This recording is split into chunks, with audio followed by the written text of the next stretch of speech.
새로운 도약을 꿈꿉니다. 기사회생TV 김민수 변호사입니다. 개인회생 파산 신청하는 분들이 절대로 하면 안 되는 게 하나 있습니다. 그건 바로 거짓말입니다. 이게 무슨 말이냐? 회생 파산하면 법원에 각종 서류들을 제출합니다. 그러면 회생위원이나 파산관제인이 우리가 낸 서류를 보고 이것저것 물어봅니다. 그런데 만약에 우리가 법원에 낸 서류가 가짜거나 거짓말로 대답을 하면 어떻게 될까요? 이번 영상에서는 회생 파산하면서 가짜 서류 내거나 거짓말하면 어떻게 되는지 말씀드리겠습니다.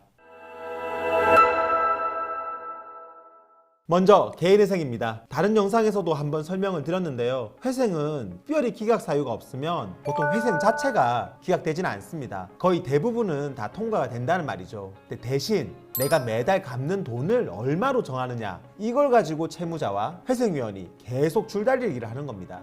그런데 회생에서도 통과가 안 되고 기각이 되는 경우가 있습니다. 그게 바로 법원에 허위 서류를 내거나 답변을 거짓말로 하는 거죠. 이렇게 법원에 거짓말을 하게 되면 진짜로 회생이 기각될 수 있습니다. 다음은 개인 파산입니다. 제가 개인 파산 관제인으로 사건 처리하면서 실제로 겪었던 일을 가지고 설명을 드리겠습니다. 파산 신청한 분이 자기 이름으로 된 임차 보증금이 2천만 원이라고 신청서에 써서 냈어요. 그런데 나중에 알고 보니 2천만 원이 아니라 8천만 원인 겁니다. 보증금을 속이려고 임대차 계약서에 적혀있는 그 보증금 부분을 가짜로 고쳐가지고 계약서를 제출했던 거죠. 근데 이걸 제가 파산관제인으로 자료를 보고 분석하면서 알게 된 겁니다. 본인 말로는 파산을 신청했던 사무장이 뭐 이렇게 해도 된다, 괜찮다 해서 자기는 그런 줄 알았다고 했는데, 아무리 신청한 사무실에서 괜찮다고 해도 나중에 잘못되면 그 책임은 오롯이 다 본인이 지게 됩니다. 당연히 이렇게 하면 문제가 된다는 건 솔직히 자기도 알았을 겁니다. 그런데도 왜 이렇게 서류 위조, 변조까지 하면서 거짓말을 했느냐? 그 보증금 차액을 숨겨서 건지려고 거짓말을 했던 거죠.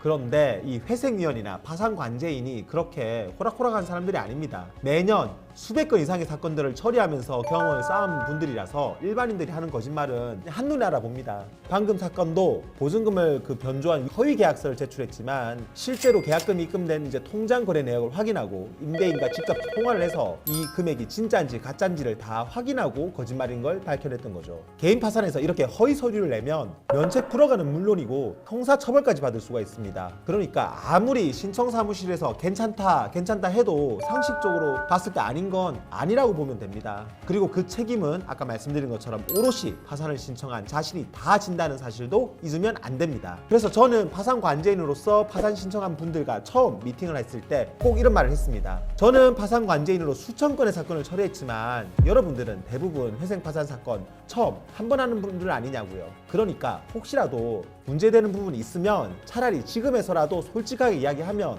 파산관제인인 제가 어떻게든 재량 면책이라도 받을 수 있도록 도와주겠다고요. 회생 파산하는 분들이 다들 사정이 어려우니까 하나라도 감추고 싶고 또 작은 재산을 하나라도 숨기고 싶은 마음은 제가 충분히 이해합니다. 저도 관제인 하면서 수천 명을 조사해봤기 때문에 그 마음을 조금이나마 알고 있습니다.